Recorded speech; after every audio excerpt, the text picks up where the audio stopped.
What's going on, guys? It's Cursor Vegas. Today I'm going to be talking about improving your aim through positioning and playing better angles.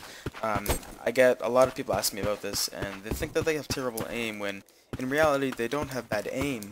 They just have bad movement, and they also hold really bad angles, which make their shots just harder to hit.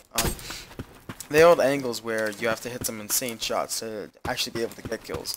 So it gives you a little bit of like a weird perception that you might have bad aim. When you really have perfectly fine aim, you're just playing like a poor angle. You should never be focused on having perfect point-click aim. You don't need amazing point-click aim. You know, you just have to be able to line up yourself for easy shots. So angles that you should be holding are angles that will allow you to surprise people, or angles where you have an advantage when you see people.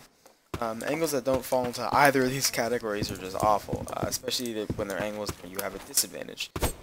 So this angle right here is an example of an angle where you have a disadvantage, and let me show you why. Okay, so I'll place a bot. You might think, you know, it's okay to sit in this corner right here, you know, just aim at head level, and someone's going to peek right on my crosshair, and that's an easy shot. And actually, what's going to happen is a player is going to strafe. Sorry, someone just came into my room. So what's actually going to happen is a player is going to strafe right around this corner, peeking you, and he's not going to stop in the middle of your crosshair. He's actually going to strafe past it, and you know, while he's looking directly at you, you have to sit there. So he's going to peek, and you have to sit there, adjust your aim, and then shoot. Not only that, you have to flick to his head, which can be very inconsistent, because if you don't flick to his head, you are going to give him time to shoot you before you even start shooting at him.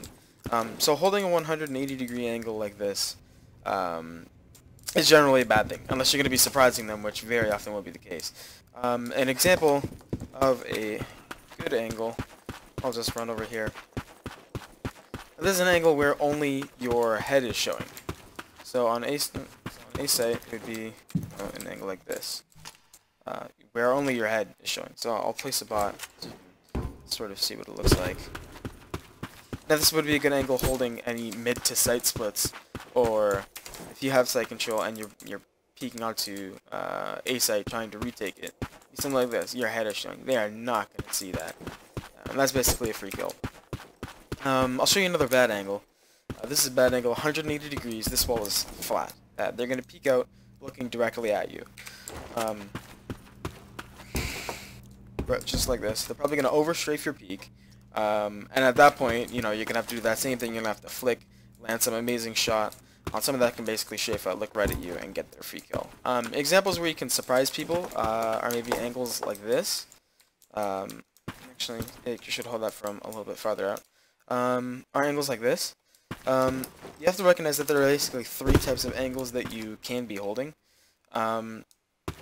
Number one is where you get you hold the angle and you frag out. Number two is where you maybe get a kill and then fall back, or you can get information and then fall back. So you have to recognize when a fragment angle would be good to take, or when you should be playing different like spot and fallback angle. This has a lot to do with, you know, just game knowledge in general, I'd say. For example, if you're in a 5 versus 5, you might be more tempted to take a frag out angle than when you're in a 5 versus 3. Or you might actually find it's vice versa for some people. If you play an angle where you're in a 5 versus 3 and you sort of spot and fall back, you're allowing so that your team can rotate over and they'll actually have no chance to win the round. However, if you play a frag out angle in a 5-on-3, you'll often be able to get one frag. And in 5-on-3, if you get one frag, you've technically done your job, but sometimes you'll feel like you get fragged on, and that's terrible in a 5-on-3 because then you're giving the enemy team another chance to win the round. Generally, I would suggest in high number situations, just play spot fallback angles.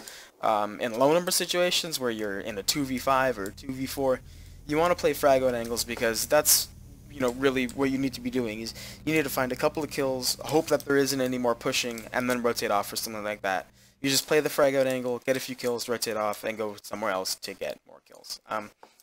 Just so many people feel like they have bad aim when they really just play poor angles. They're not holding angles where they have an advantage and where they can just hit the easy shot. My name is Curza or Vegas. Thank you for watching, and I hope this helps.